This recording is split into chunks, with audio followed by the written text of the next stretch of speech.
Yes, no, you're not confused. It is not Friday afternoon. It is, in fact, Saturday morning. This is our second attempt of Staffing Mania for this week due to some technical issues, but still haven't quite ironed themselves out, which is why you don't see me on my typical painted porch. I'm using a phone to get us through this today. But Rick, how's it going? Happy Saturday. Happy Saturday, Shark Tunes. Here we are. I love it. Oh, my goodness. In a way, I thought it was Friday afternoon. Like, did I just miss a day?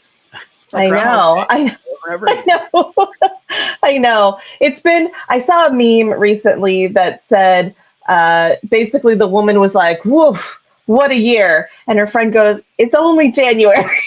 And I feel like this January has been the most January of Januaries. There's been a lot of things going on. It's been very busy, a lot of emotional ups and downs, a lot of just things going on in the world and personally. I don't know about you, but this January has been a very interesting month.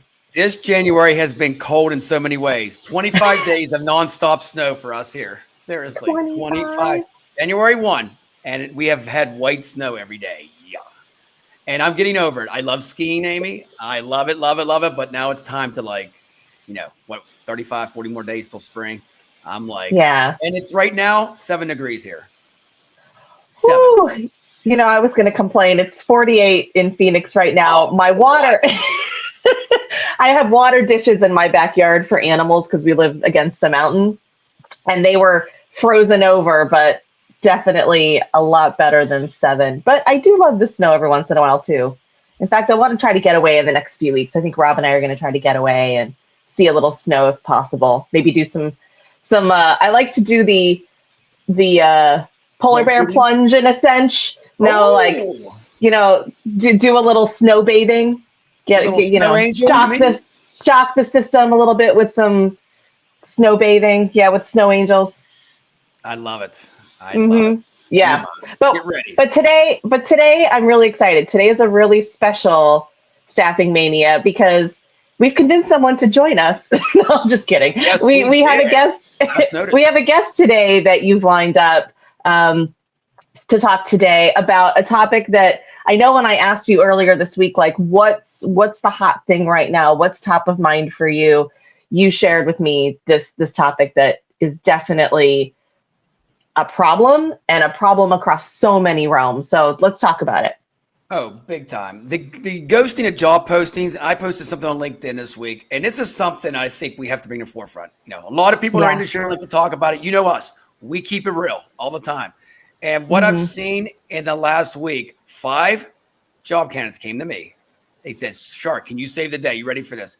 Each one, different sectors, healthcare, industry, engineering, and a professional one. 100 applicants, 2 responses to 3. We're like 2 or 3%. And it's bogus. It's like they send them an application that says, fill this out. Nobody else responds. And this is over 6 to 8 weeks, Amy. This is not like a week. This is 8 weeks. Yes. This is around Thanksgiving. Just to get a response from when they applied. Yes. Hi, Maron. I mean, come on. And you wonder why. It's like, and you look at this and they come to me and they're like, and we're going to talk about this later, but like the frustration, they're so, I mean, the first half hour, I'm just trying to motivate them to live life because they're like, they feel so down and out. So you ready for this survey? I did a little research. Resume Builder. Did you ever hear of Resume Builder? They did a survey last year of 650 hiring managers, Amy. 40% of them admitted to posting a fake job. And this is so interesting.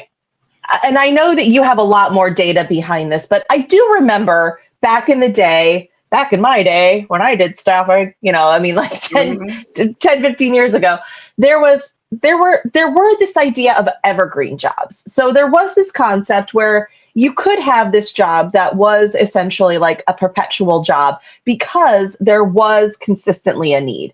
There wasn't a need to create a new job posting, pull it down, put a new one up, pull it down, because it was a need that was always being requested. This is different, though. This is not something where there is actually an anticipation of a job to fill. This is just creating a job that's imaginary, that's a unicorn, that doesn't actually exist. And why do you think organizations are doing it? Okay, so here's the facts. And you know what? The bottom line, the first one is they're trying to build a talent pool. And this is the wrong way to do this. Back in the day, we used to always like, let's build some talent so we can call them later in life. Well, you know what? People need time is money right now, Amy. Time is money. We can't not blank with the job seekers. I represent them. They're my peeps. I love job seekers. I mean, clients. Yeah, I love clients, but I represent a job seeker to the end of the day. That's one big one. The other one is, how about this? And I found this out after doing some research, is people in the office will work harder because they think that there's other jobs out there and they might be replaced. So now we got some psychological going on. Like we're posting jobs, even if they're like sort of imaginary. So people will work harder. And the next one is, wow, when they post jobs, the employees there say, wow, we have job growth. We have stability. So we're never going to get fired or never going to get laid off. And it's all a mindset. So now they're playing with people's minds. Yeah, big time. And I mean, we talk about trust in general. I mean, trust is a big trouble with a capital T, I will say, not just in our industry, but I would say, societally and globally. There is this huge erosion of trust across all of these institutions that we used to regard and put some sort of faith in. And playing these games is just going to continue to feed that erosion of trust across these industries and organizations. Like, why would you shoot yourself in the foot by doing that, both for your internal employees, but think about the experience that the applicants are having when they're applying to jobs that you have no intention of actually filling because they don't really exist, or you're looking for that perfect candidate that, sweetie, honey, babe, doesn't exist. It's something that you have to know. It's like we have to, this is, you could do that. You could get away with that back when, opportunities were aplenty and to build your talent pool. I'm sorry, you can't do that now. There's a very different situation right now, and you cannot continue to play those games with people because it's going to come back and bite you in the butt at some point when you do, in fact, need people. It's almost like the boy who cried wolf. It's like if you do this, and then eventually there is a real need, there is some sort of, either boost in the market, in the, in your industry, in your division that you're in, if there is some sort of real boost, whether it's just because of growth or because of some other disaster or a situation that might happen, people are going to be like, yeah, no pass. Thanks. You didn't do right by me the first time. I'm definitely not going to put my faith in you the next time. It's like a bad boyfriend. They're not going to go back to him and give him a second chance. Yeah, maybe some people will, but don't. Keep your train going forward. Forward, friends. If I get anything about a relationship, go forward. Never go in reverse. That's my tip today, Mike. But all joking aside on that, Amy, you're so right on that. These companies out there that's doing this, and these job seekers, after they send the email, no response, they try to call. Can't get through to anybody. There's no way you're going to get through to HR and all this stuff. So if anybody is out there doing as clients, I'm going to tell you, jobs, don't do this anymore. Stop it. I mean, I'm going to tell you right now, stop the shit, because these job seekers are getting fed up, Amy. They are so fed up with this getting to now. And something else before we bring Carrie on is a lot of the stuff going on. If you get a job and they send you an applicant and they say they want your social security number right off the bat, be careful with that kind of stuff. Yeah. I've seen it. They show me these things. I could bring them up sometime. We can read them together. I mean, these are like files. They're like, you could tell it's not written by somebody. It's written like a fifth grader. And it says, please drop your ID here, all this. I mean, this could go to a different level where you don't want to get the government involved. You know what I mean? So don't get your identity stolen. Last tip, Amy, is if you have something out there and the company says California and USA at the end, I'm sorry, peeps, we don't do USA. That is a sketchy thing that you might want to be cautious about, Amy, because you never know. You get that job, and we don't want to talk about this conspiracy and stuff like that, but your dad, you don't know where your dad has gone. And we know dad is golden these days. So there is, that I've seen out there's companies that are bogus just to get your information. Now, you have to be careful. You have to read every job description, guys and girls. You have to read them. Just that quick click doesn't work anymore because you're going to end up in this situation. Yeah. Yeah. Oh gosh. That's an angle that I hadn't even really thought about before, is the privacy angle, especially with the with all of the different job boards that are out there. I mean, some of them, the job boards themselves might be very legit, but the companies that are operating on those job boards, I don't know what the screening process is to vet whether or not the company is, number one, a legitimate company, if they if they have a filing of any kind. Yeah. And so I think that's a really great point when we think about looking for jobs, and not just the job itself and the language within the job, and if it seems a little off or the location seems a little suspicious, but also the companies themselves. You know, there's so much now that is placed on workers, and I say to a certain extent there always should be. You should always, just like with your with medicine, you have to be your own best advocate. You have to be the person that's looking out for you most. But you just think about, in this job market, it's not as simple as just doing a search, finding things that match either your interests or your skill set, and then applying. There is a lot more work now that has to be involved with it, to research the company, you know, see what you can find out about their culture, read about them in the news. Have they done anything a little squirrely in the past? And then on top of all of that time, all of that effort, then to come to find out it's not even a real job. No, holy smokes.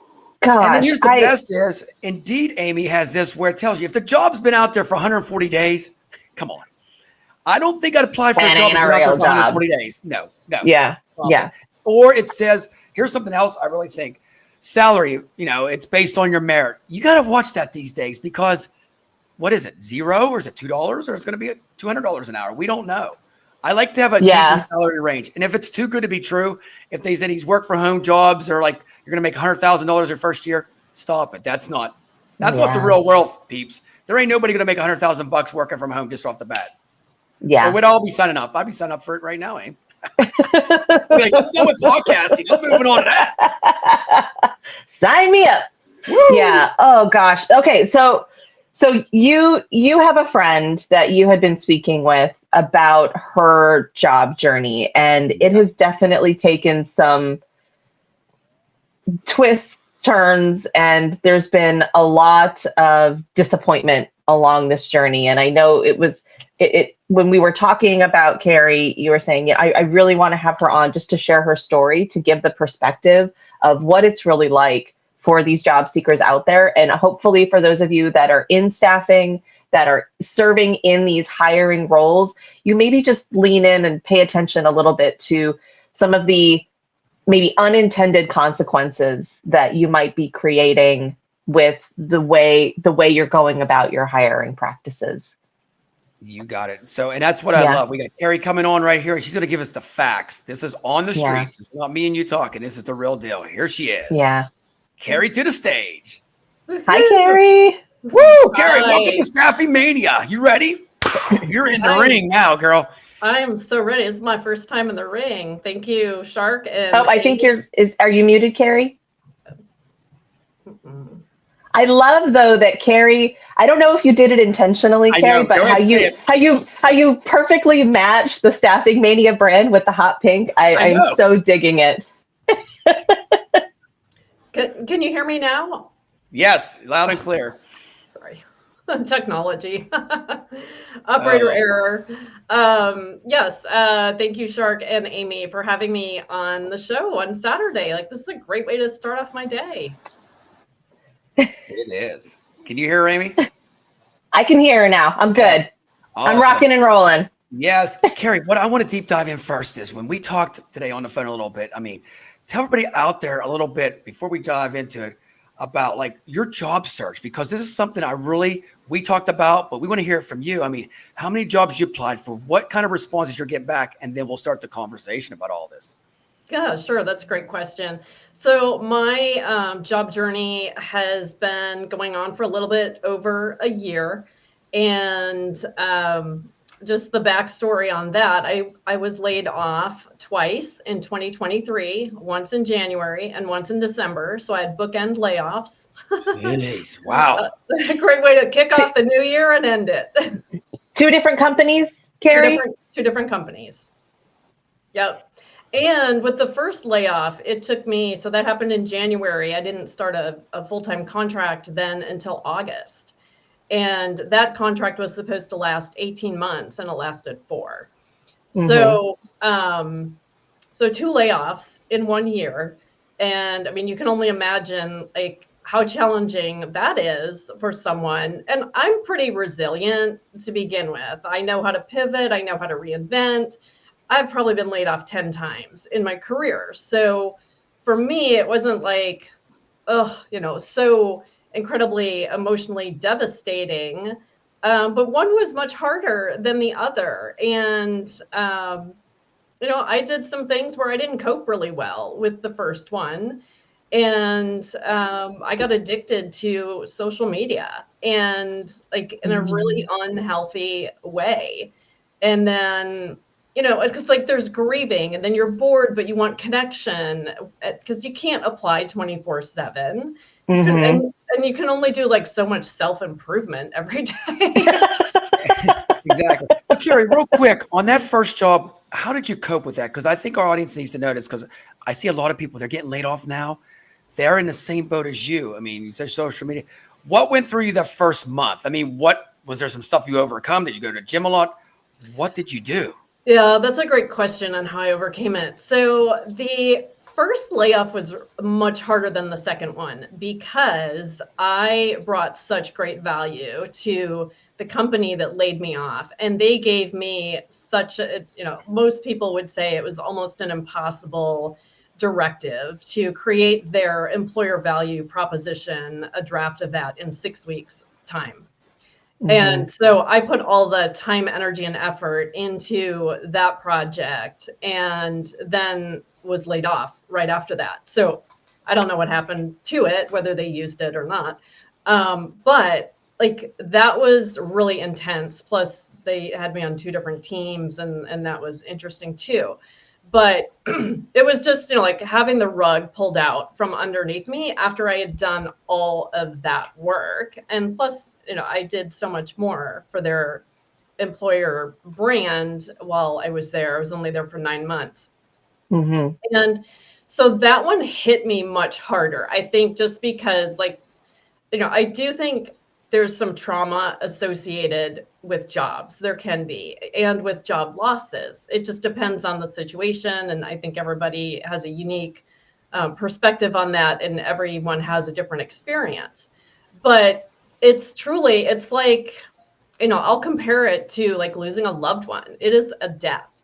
And when you have that day to day, and then that is just stripped away from you, then it's like, well, now what? And so there are so many different stages of grieving that you go through. Like you can get angry at first, which, I was obviously very upset when that happened. Multiple tears, waves of sadness, like I'm not good enough. And, talking to yourself, like the negative self-talk. And continuing to apply and not hearing back from any companies, and continuing to put yourself out there and not getting the results that you want. And so it's almost like some people turn to alcohol. I turned to social media, and that became an addiction, and it was a very unhealthy addiction. But I'm a connector at heart. And so like, I wanted to connect with people. Like I needed that connection, or the community, and the ability to connect dots and things like that. And so I did that for a few months. And finally realized one day, because then I ended up in marriage counseling because of it too, and ended up losing my marriage. That's a whole nother story, but it's all good. And finally just realized, what, like this is an unhealthy obsession. I need to focus on feeding my body, mind, and spirit in healthy ways. And I'd gone through a spiritual awakening too. And so like, take a spiritual awakening on top of losing a job and everything else. Man. You're like, universe, what are you trying to tell me at this moment? Oh my gosh.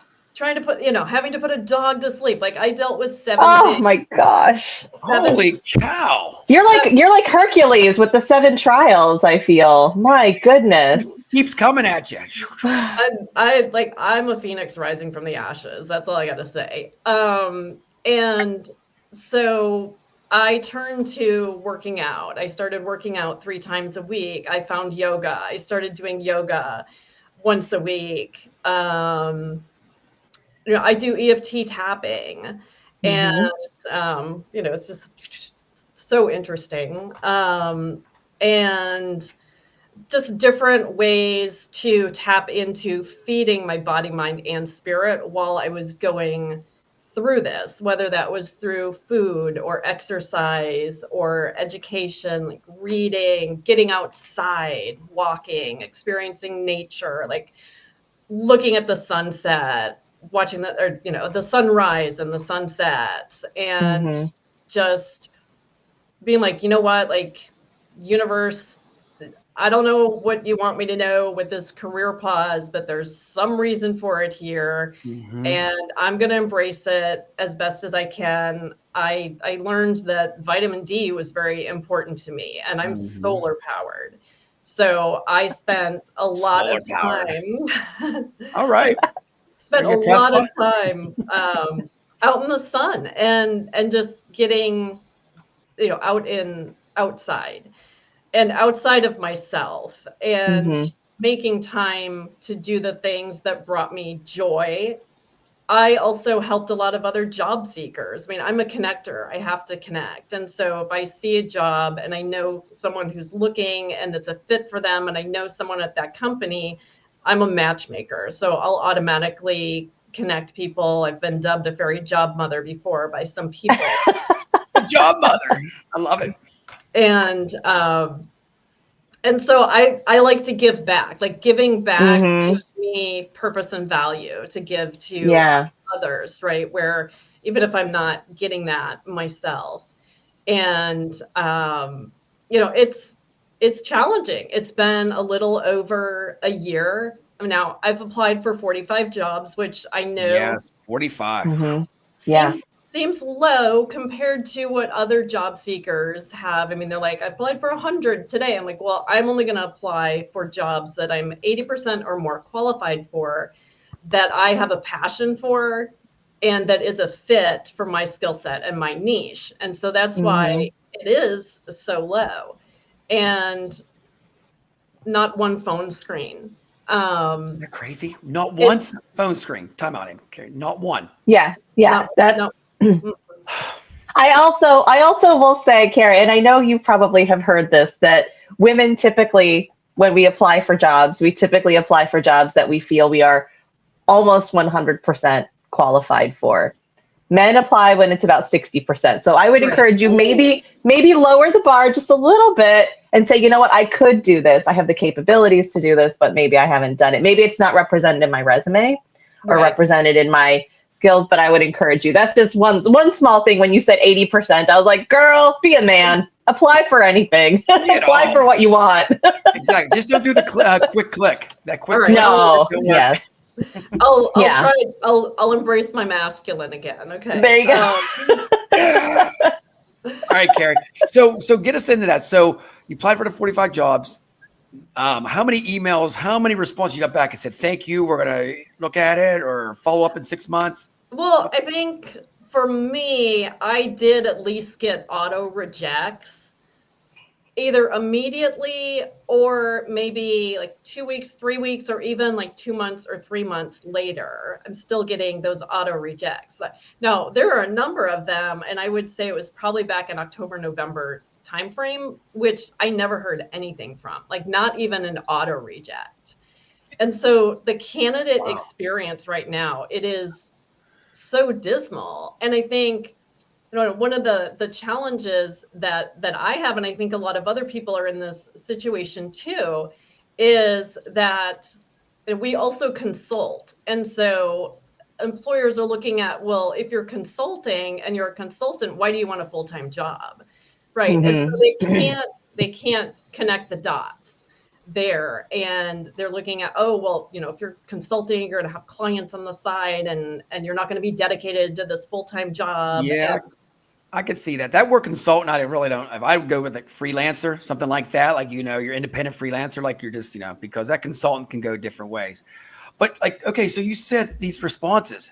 Now, Amy, we know the quick ones. When they come back just like that automated, we know that went through an ATS system, picked up the keywords and shot it right back out. I mean, Yeah. that was AI all the way on that one. oh, instant. Well, yeah. And let me ask you, Carrie, for these varies, and we don't have to call anyone out by name unless you want to. Where I'm open to it. But we don't have to call any out by name. But as far as the size of these organizations, I mean, were they larger organizations where something like an auto responder would be, I'm not going to say expected, but would be maybe more of their standard process than, say, smaller organizations? Or did you find it was kind of across the board? I think it was, I would say, like mid to large enterprise companies. Mm-hmm.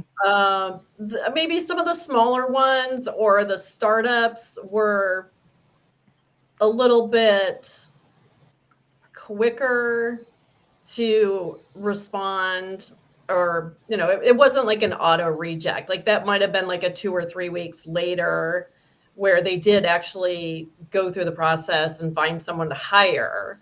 But the larger enterprise companies, like it was like instant. And I'm like, I'm 100% qualified for this job. And I just got rejected. And Carrie, where do you find these jobs at? Tell everybody out there, because from what I understand, you're going on certain platforms, right? Right. I mean, my whole focus has been LinkedIn and networking and trying to work my way in through my network and getting referrals.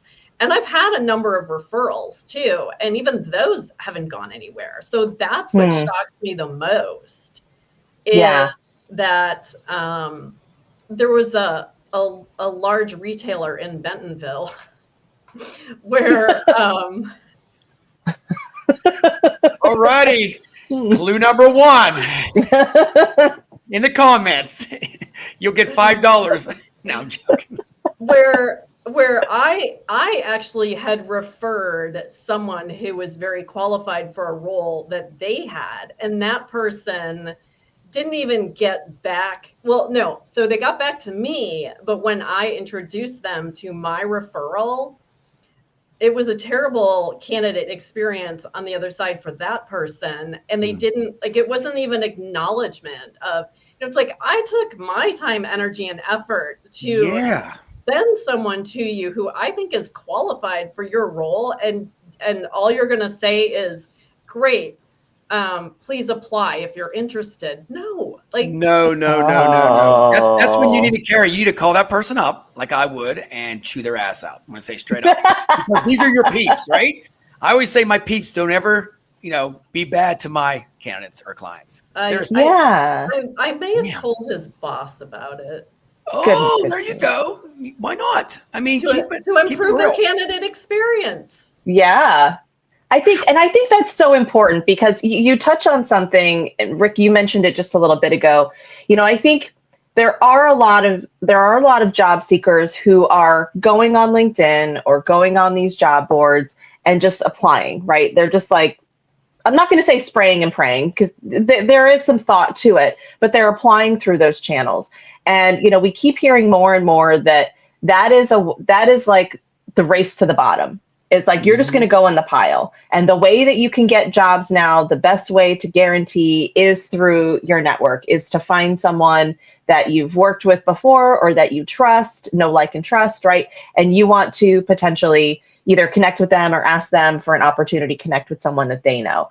But even then, it sounds like there's this wall, this barrier that has been put up, where it's like, even to have the conversation now, they're being routed through the official channels.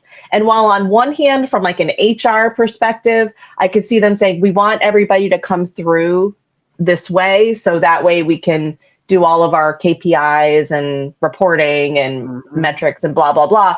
But it's like, but if that's the barrier to even have the conversation, y'all are doing it wrong. That is not how you're going to find the right candidates. Yes, you can have the conversation and then have them go through just so that way you have the official process. But why are you stopping potential amazing talent from coming, from even putting a toe in your door by putting up that barrier that they have to go through Well, an application? And it goes to, is that person going to want to apply again? Yeah, No, you're discouraged. I mean, and Right. you know what quick, Carrie, real quick is these are your friends. And I see this all the time. Everybody's trying to help each other out.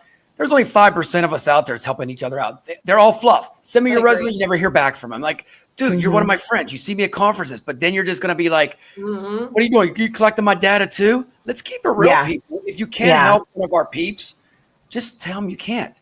But I think right now, this is where staffing, executive recruiters can step up because job seekers need us big time. Am I right, Carrie? I mean, they need us. 100%. And I mean, way back in the day, that's how people did get jobs. They used, headhunters and worked directly with them. I mean, we called them headhunters back then, and worked directly with them, right? and now, like, that's not even an option, really.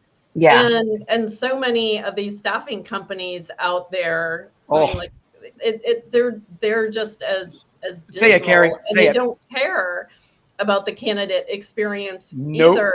And it's all about building relationships. And I think that's what's been lost. I love, I'm going to chime in real quick here because I see this on the streets all the time. I've worked with probably about 55 staffing firms in the last 4 or 5 years. And I'm going to say about 18 of them were solid. The rest of them were a joke till I came in. I'm not going to lie, because they were just treating the candidates like crap, like not calling them back, talking down to them. And we see it in our industry. This is something that totally will be a different subject, but it happens. But while we're on this, the candidates feel deflated. I'm going to tell you, Carrie and Amy, every time somebody calls me on the phone, I'm like their last resort. And these are like people that could be like $20 an hour all the way up to like $400,000 an hour. And they're like, can you save the day for me, Shark? I've been defeated by everybody else. Nobody's responding to my phone calls or anything, Carrie. So I see where you're coming from. And it's like, this is where I'm taking that stance now in this year is like, these peeps need to be treated with respect. They're going to lose their house, their car. They're asking just for a fair share of something that maybe they can give to some company. Yeah, a fair shot. Yeah, and I think one tip that I have is I always apply directly on a career site, because even if you find it through LinkedIn, Glassdoor, Indeed, whatever the source is, that job, if it is not on their website, it's likely that job is open. So always go directly to the website, find the job on there, and then apply. Yeah. So Carrie, could we take a quick pivot? I'd love to know a little bit more about what you do, what employer brand consulting is as a skill, like who you typically work with, who you work for, what you're typically doing to help serve other clients. Yeah, sure. That's a great question, Amy. So I've been in the employer brand recruitment marketing space for a little over 10 years. So I'm kind of considered a veteran, I guess, at this point. When back then we didn't even call it employer branding or recruitment marketing. Like, I don't know. I was hired by a company and said, figure out how to attract talent for us. And so I used social media for that. And so I got my start at a contact center solutions company. I had a dual role from regular marketing as well as recruitment marketing. And I found myself being drawn to the human side of marketing versus the business to business side of marketing. And after that, I went to Hilton and I ran their global Glassdoor program there, got them on a couple of lists, the Glassdoor's best places to work, as well as highest rated CEO. Those were 2 firsts for them. So that was an incredible achievement. Was on the digital HR team there. Absolutely loved it. Hospitality industry is great. Then I worked for a bank and I was their VP talent attraction strategist, built programs from the ground up. I was the only person who focused on talent attraction on a team of 20. And that was a unique experience. And then I decided after that layoff that I would open my own LLC and finally do it. And so I've worked with a number of other consultants out there. One of your favorites, Craig Fisher with TalentNet Media. Craig. on a lot of projects, his client projects, and also my own, and small, medium, large enterprise companies. Helping candidates or helping companies optimize their candidate experience, looking at ways to have that recruiting operations excellent, building their employer value proposition, helping them launch an employee advocacy program and making their employees the stars, video for recruitment marketing. So really everything from A to Z. I'm a builder. I love to build, and I love to do things from the ground up. And I've been a team of one. I've also been on teams before, so I can lead the team, or I can complement the team by being on it and bringing my knowledge and value that way. And of course, always using a data-driven, backed up approach to that, which is incredibly challenging because none of the data connects the dots at any of the companies I work for. So that's the biggest challenge with employer branding and recruitment marketing is it's very hard to measure. And and so, I'm being very particular and flexible with what I am looking for. Like, I would love to do either a part-time contract, some short consulting projects with clients who are looking to build their employer brands or improve their candidate experience. Also open to full-time opportunities. I am relocatable. So I would consider the Dallas-Fort Worth area if there was anybody out there in Dallas is looking for top-notch senior employer brand leader, or even full-time contract. So I'm very flexible at this point in what I'm looking for. And I'm also very targeted and strategic for what I'm looking for. I want to make sure that my values are in alignment with the companies and not the companies, and not just me supporting the company's values. Yeah. I thank you for sharing that. I just find it, that's the whole time you were talking, I'm like, how ironic that your whole career is in employee experience and recruiting marketing, and you are having the crummiest experience yourself. There is some message from the universe coming in for that, I think, maybe. Don't quite know what all that means, but that is so fascinating. So maybe those of you organizations who have been posting ghost jobs, the phantom jobs, the unicorn jobs that don't exist, and maybe you're starting to see a little bit of bristling and a erosion of trust in your organization, maybe Carrie might be one of the gals to call to help right that ship. So that way you don't create a reputation in the industry as being a faux poster. And, right. And I ain't afraid of no ghosts. Oh, yeah. Woo! There we go. Look at that. Every job seeker out there, remember, say that slogan next week over and over again. Hey, Carrie, thank you so much for coming on. We're going to put your link down there in the comments there. So anybody that needs, definitely interview Carrie. We love her. I mean, this is awesome stuff. And you know what? Give her a shot. See what happens. She's ready. She's already on video. You've seen everything right here.